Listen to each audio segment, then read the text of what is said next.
everyone, I am back with my new recipe. આજે આપણે બનાવીએ કાંદા પૌવા. એના માટે મેં શું કર્યું છે 3 ટેબલસ્પૂન તેલ ગરમ કરવા મૂક્યું છે. 5 કિલો પૌવા એને બરાબર રીતે ચાલી અને ધોઈ કાઢ્યા છે. 5 કિલો પૌવા છે. 2 મીડિયમ સાઈઝ કાંદા, 5 લીલા મરચા આવી રીતે કટ કરેલા છે. 2 ટેબલસ્પૂન કોથમરી, મીઠું, મરચું, હળદર અને લીંબુનો રસ.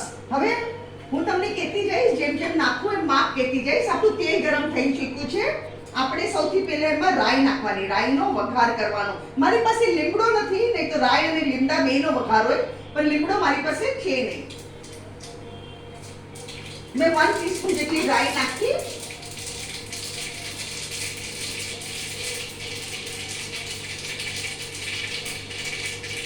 આમાં સાકર બી આવશે, હું તમને સાકર કહેતા ભૂલી ગઈ હતી.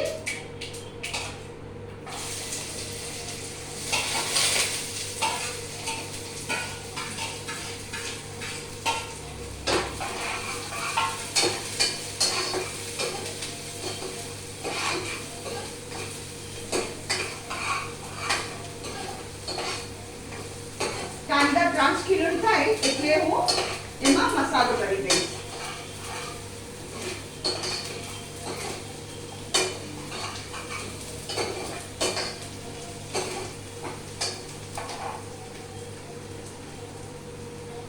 હવે અહીંયા ગેસ ધીરો કરું છું.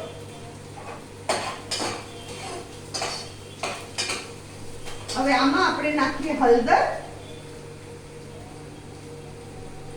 1 ટીસ્પૂન, લાલ મરચું, 1/2 ટીસ્પૂન, અને એને એકવાર આપણે મિક્સ કરી લઈએ.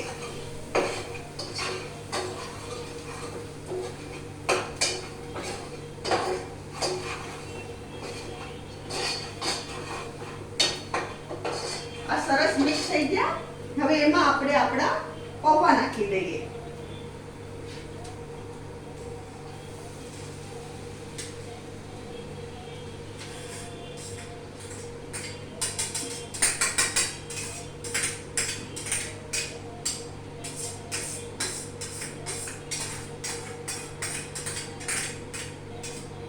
પૌવા નખાઈ ગયા. હવે આપણે એમાં નાખીએ આ કોથમરી, 2 ટેબલસ્પૂન બધી કોથમરી નાખી દઈએ. મીઠું,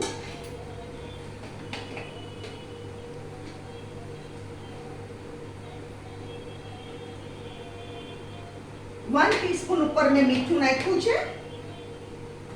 સાકર,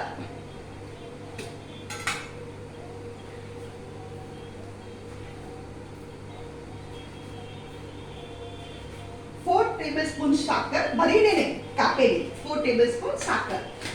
લીંબુનો રસ,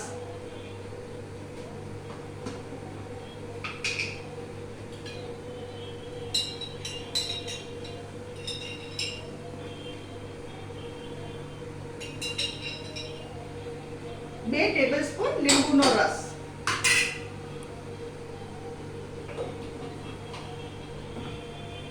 અને હવે આપણે ઉપર નીચે કરીને એને મિક્સ કરી દઈએ.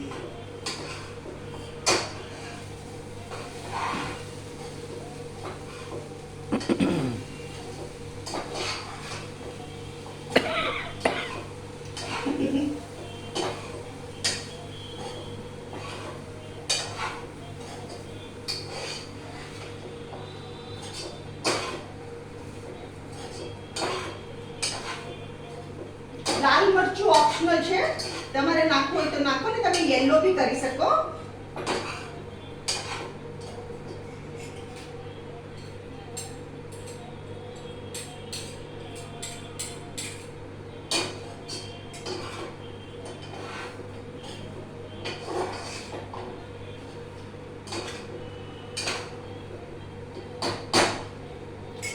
અહીંયા 2 મિનિટ માટે હું આને ઢાંકી દઉં છું.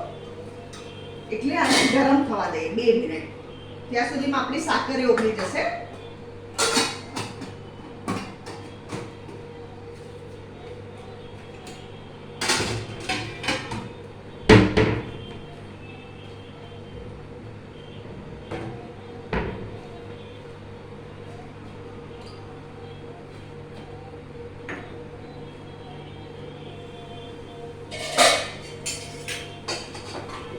મેં થોડો ગેસ ફાસ્ટ કર્યો અહીંયા. મસ્ત પૌવા થઈ ગયા આપણા.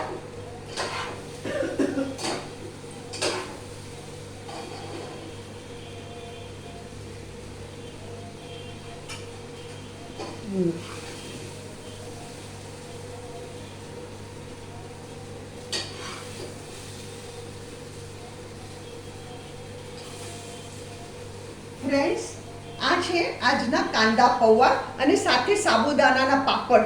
એને મેં ડીપ ફ્રાય કર્યા છે. કાંદા પૌવા અને સાબુદાણાના પાપડ. અગર તમને મારી રેસીપી પસંદ આવે તો પ્લીઝ મારી કમેન્ટમાં જરૂર લખો. મારી વિડીયોને લાઈક કરો, શેર કરો અને મારી ચેનલને જરૂર સબસ્ક્રાઈબ કરો.